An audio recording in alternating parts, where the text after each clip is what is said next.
it's Don Ennis, and I am here with Rodrigo Bellott. Did I pronounce that right? Yes. And you just told us about what has basically been the story of your life that has become now a new film that starts filming in New York next month, and a most successful play ever in Bolivia.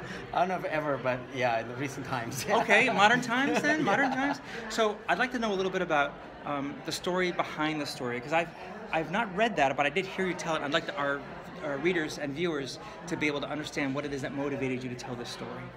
Yeah, I've been a successful filmmaker for a long time. I've been producing and directing films. I did 2 films with Steven Soderbergh called Che Guevara and Benicio del Toro.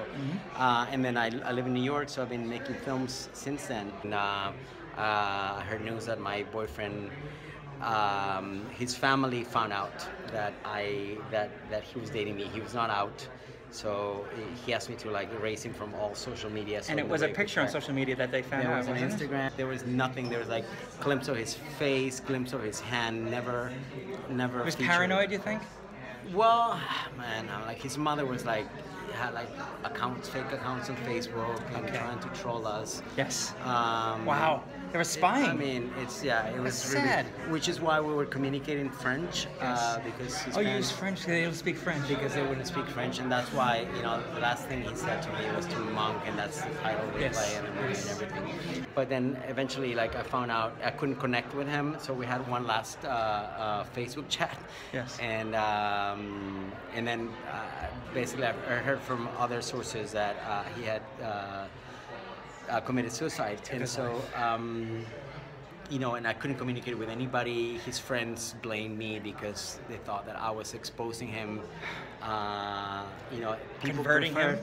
No, exposing him. People prefer to be closeted. Gay. Yes, they don't want anyone to know. Yeah, and so because I was so out, and I was trying to lecture him on, you have to be who you are. People will love you, and all these things that, and for the longest time I blame myself about that. So in that moment of impotence, I went and tried to write a letter to him.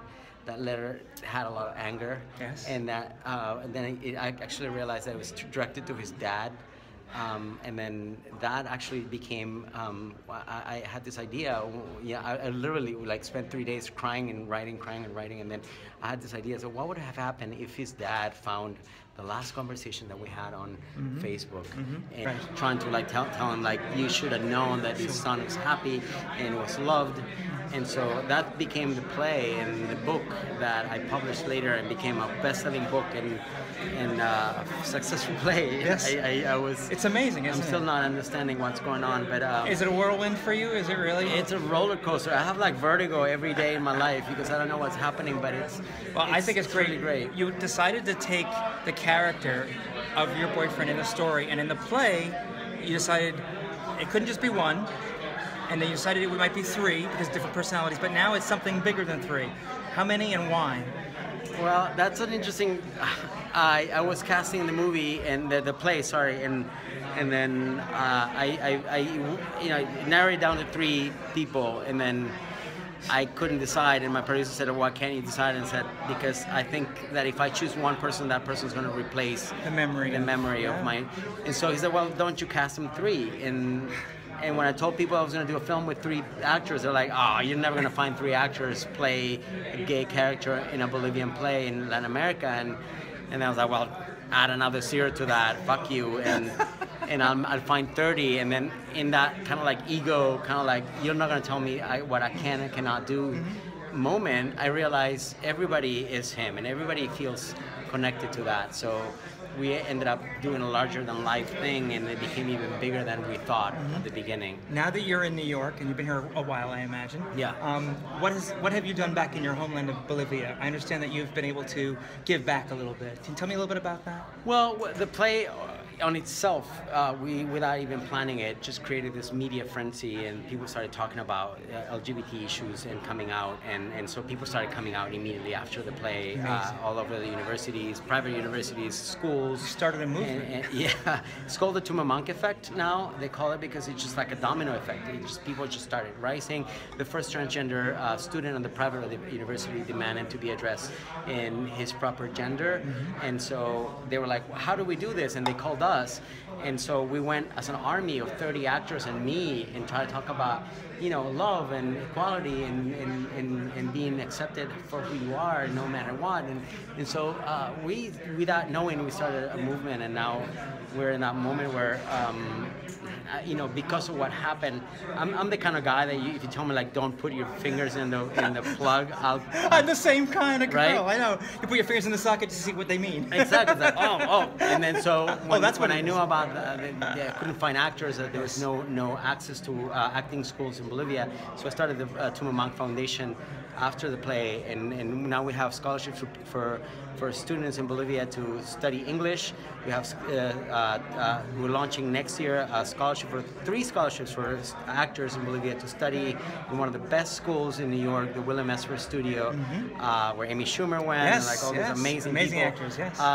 And now we're starting like a concert and an album where we got together 12 bands from Bolivia and talking about being gay and talking about being LGBT, and so it's a concert, it's a scholarship, and it's a play. The play is going to go to Broadway now next year. Amazing. And now we're about to do the film Starting in June. And before the last thing I'm going to ask you, because I know you have to go back and I've been keeping you. Tell me about the trans actor. Yeah, well, I had to go back to Bolivia, and I thought I was going to use my original cast from the play, and then they're just being empowered, and they're all over the world doing their thing and being agents of change. So I had to recast the movie, and in that process, I found this guy who always dreamed to be an actor, but he thought, I'm a trans actor, I'm never going to be cast as a man in a movie or a play or anything. But he actually came out while Tumamang was going on the play. So I was like, I could not do this movie if I didn't have you. And so without thinking about it, and this is why it's so organic when things happen like that, I ended up having and discovering the first transsexual actor in the history of our country, and we're so proud of it. Tell me in Spanish what lesson you learned about how important it is to be out.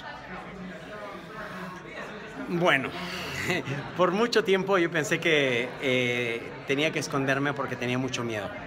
Y ahora me doy cuenta de que mi historia y que mi visibilidad y que siendo honesto con quién soy yo puede cambiar vidas, países y sociedades enteras.